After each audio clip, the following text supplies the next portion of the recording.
Welcome back to another episode of the Pain Performance and Pojada podcast. I'm your host, Dr. Nick Smith. I'm a licensed physical therapist and strength and conditioning coach for Jiu Jitsu and other combat athletes. Today, we are discussing a very hot topic in the Jiu Jitsu sphere. We are going to talk about the ecological model. Now, if you guys have been paying attention to the current drama in the jiu-jitsu sphere, if you're spending too much time on Instagram, you know there's been a bit of a debate, a little bit of a division between how do people learn jiu-jitsu. Traditionally, you probably have gone to a jiu-jitsu gym in which you are taught some technique. You run some drills that are maybe some snapshots of those certain techniques. You break down those portions. They turn into a sequence. You do them enough times. You have a pattern. You have a technique that leads from maybe a takedown to a guard pull to a sweep to a pass and hopefully eventually to a submission, because we are not boring grapplers and we do not fight for just points. We go for the finish intelligently. Now, there has been a little bit of a stir up in this model, the traditional old school of drillers make killers, and this new, and I use heavy quotations here, regarding ecological model. And you're probably hearing this and being like, what the actual fuck is ecological model? Greg Solders is somebody who has really made this popular as of recently, working with some top level guys. Corby, I know he works with, and he's been doing seminars all over and teaching this kind of newer, heavy quotations again, method to training. And it goes against all of the traditional values of what you would think jiu-jitsu is. Drill. And you've maybe heard some brief explanations of it as just being called games or games-led drilling, where you were going through a certain technique, and instead of just drilling it, you put in a certain scenario and there is a clear objective. Some people might even call it situational training, but they're using a constraints-led theory or constraints-led games approach to being able to learn jiu-jitsu. Now, I want to backpedal and zoom out a little bit. First things first, ecological model is not new in any way, shape, or form. Dynamic systems, ecological model, constraints-led theory, these are all actually things that have been around for a long time, researched for a very long time. It's actually something that we learn in physical therapy school, or at least I did. And it deals with motor development meaning learning how to perform a skill. Now, during the rehab process, right, you get injured, there's usually a list of impairments that come along with that. There's a decrease in range of motion, maybe a reduction in strength, there's swelling. We have to control all of those things, and then there gets to be a point where maybe those things are addressed and we have to reintegrate you back into your activity. For some, that might be, it hurts to sit on the toilet. For jiu-jitsu people, it might be, hey, I can't do delihiva, or I can't invert. So there gets to be this point where we need to train the body to be able to do that sport or that activity again. So the dynamic systems, the constraints-led theory, the ecological theory, basically what it boils down to, and please take this with a grain of salt. I am not an expert PhD led on these things, but I have a really good understanding of it. Basically, the ecological approach to motor development takes three big components. We have the individual and the limitations of the individual. That can include their strength, that can include their range of motion, that can include their speed, their power. Then you have the task itself, which is maybe it's raising your arm above your head, or in the jiu-jitsu sphere, it's pulling guard, right? Pulling to full guard. And then you have the third component, which is the environment. The environment could be, you need to do it within this certain proximity of a 5x5 square. It could be, for another thing, it could be, hey, we're going to change the task by, you're going to stand on a Bosu ball versus hard ground. Stupid, but that's the point. You're changing the environment. You're doing it on grass versus concrete. You're running on, concrete versus asphalt, that type of thing. Track, rubber track versus this. So there's ways to manipulate the individual, the task, or the environment to elicit a certain response. And the whole point of that is to focus and to get away from internal and start focusing on external. Meaning you're not, when you are drilling something over and over again, you're building a certain pattern, right? So that would be an internal approach, whereas ecological manipulates the external factors in order to do that. And that's where the games come into this.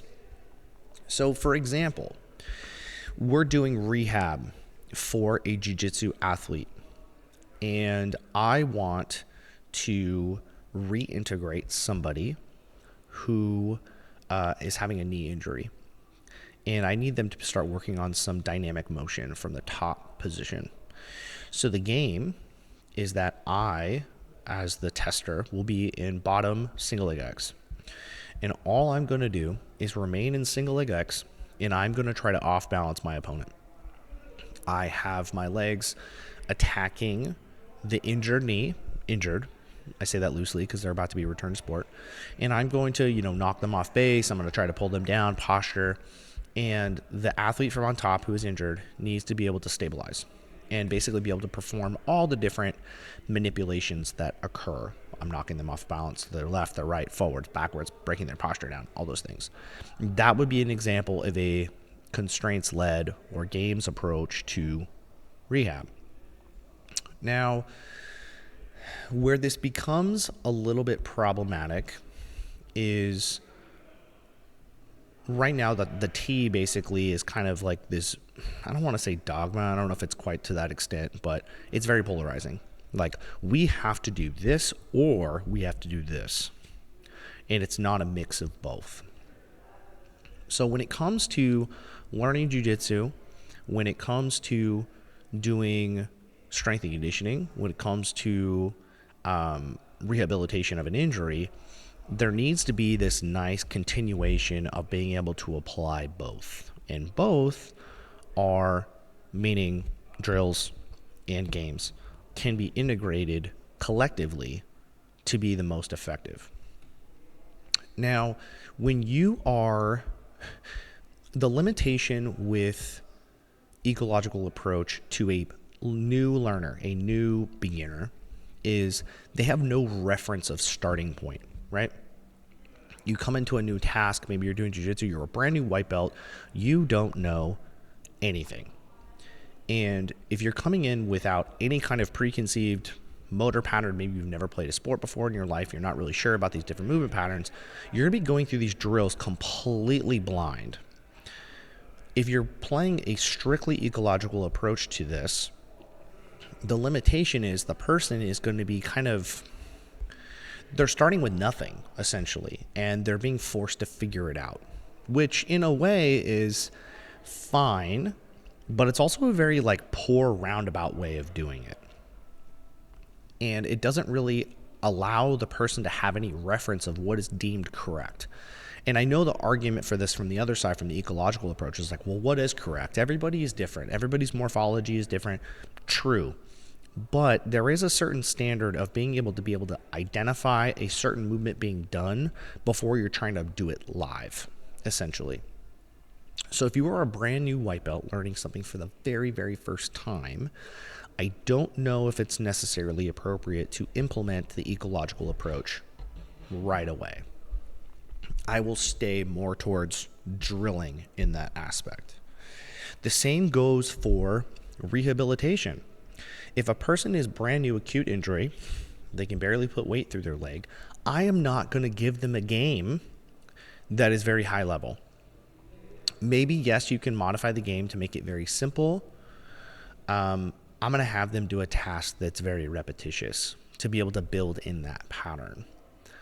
Once it can be done in a certain way that is effective or to a certain standard, Then we can start implementing something that's a little bit more dynamic, focusing on the games aspect of that. And I think that's where we can do both.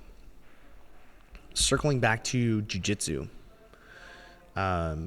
you have, I think where ecological approach can be really, really helpful is for somebody who's already pretty established in the sport. They have a very good understanding of most of the different positions, right? You have a good understanding of where everything is. You understand different leg lock defenses, all these different things. So once you have a good understanding of jiu-jitsu, let's say, you got 2-3 years under your belt, you have a fairly good understanding. I think implementation of ecological approach is probably going to have a lot more power and a lot more merit than somebody who is a brand new white belt. Now, I also believe there's a possibility or a way that if you were to teach a curriculum, even with a white belt, if you were to go through one sequence in a curriculum and do, like, let's say hypothetically you're able to go 5 days a week. The first 4 days you're working through basically essentially the same sequence, right? You're like, hey, we're going to work this. It's got 3-4 components to it, one per day. And you're adding to it each time. Then at the end of that week, you were to do a constraints-led games approach to being able to execute part 1. You do 2 rounds. Hey, we're going to do 2 rounds of 3 minutes, a minute and a half each. And all I want you to do is to focus on Monday's assignment. Monday's assignment was this. You've had 4 days to build it. Now we're going to try it live. I think that is a very appropriate way to implement both at the beginning level. Like I said, the issue is become too much of one and not enough of the other, and vice versa. And making sure that you're implementing both, because I think both can be incredibly powerful tools. I don't exclusively use games as part of my rehab, but I do implement them because it is important to be able to replicate what I'm doing in the rehab sphere for what you need to be able to do dynamically for jiu-jitsu. And it allows the body to adapt to those different stresses. So it's very, very important to be able to implement both. This can also be done, with strength and conditioning. I think a lot more people don't even realize that they're implementing an ecological approach without even knowing it, right? So let's say, for example, hey, I am going to have somebody do a press from standing, shoulder press. And they're going to do that shoulder press standing. And then I'm going to change it up, and I'm going to have them do that same shoulder press from a half kneel position or a full kneel position, both knees on the ground.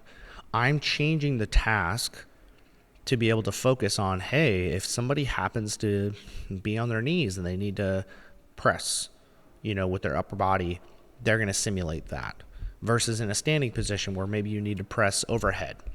So the task, the motion of press is still essentially the same, but we're changing the task or we're changing the environment. So there's things that you're already doing subconsciously just by varying the exercises that are going to be an aspect or a theme of the ecological approach. It doesn't make you an ecological approach lifter. It's just something that you're implementing. Ultimately, I think people need to chill the fuck out. I think that being able to utilize both, as I've mentioned before, is where things can be the most powerful. And understanding that both have their limitations, understanding what those limitations are, and being able to find a solution collectively between the two and knowing when to interject each of these two different styles into the learning process. I gave an example of one that I think would work quite well. That's where the biggest hang up is. I'm loving the tea. I love the memes that are coming from this because it's so silly. And having a good understanding of actually what the ecological approach is. I'm enjoying every second of this. It's fucking hilarious. That being said, I hope that shines a little bit of light on this. And maybe you're somebody who has gone to physical therapy and they've only just done drills, right? You've just done some stretches, you've done some lifting. And that's where the, ecological approach, so to say, or constraints-led theory, games, whatever you want to call it, is maybe something that you've lacked in your process, and you've done the physical therapy part, but you're not quite ready for jiu-jitsu. Maybe that's the aspect that you are missing, is the actual testing, being able to actually make sure that your body is prepared to be able to do what it is that you need to be able to do on the mats, and not just some really simple drilled individualized task. Maybe that's you. And that's where I would want you to reach out to a rehab specialist who understands the sport. If they understand the sport, they're going to be able to create these so-called games, have a more well-rounded ecological approach to being able to get you back to the mats. If that is you, please reach out to me. I'd love to be able to help you out, be able to show you maybe some things that maybe you're lacking. Maybe all it takes is just a simple evaluation and find out where those limitations are for you, and give you a course of action to be able to get back to the mats confidently.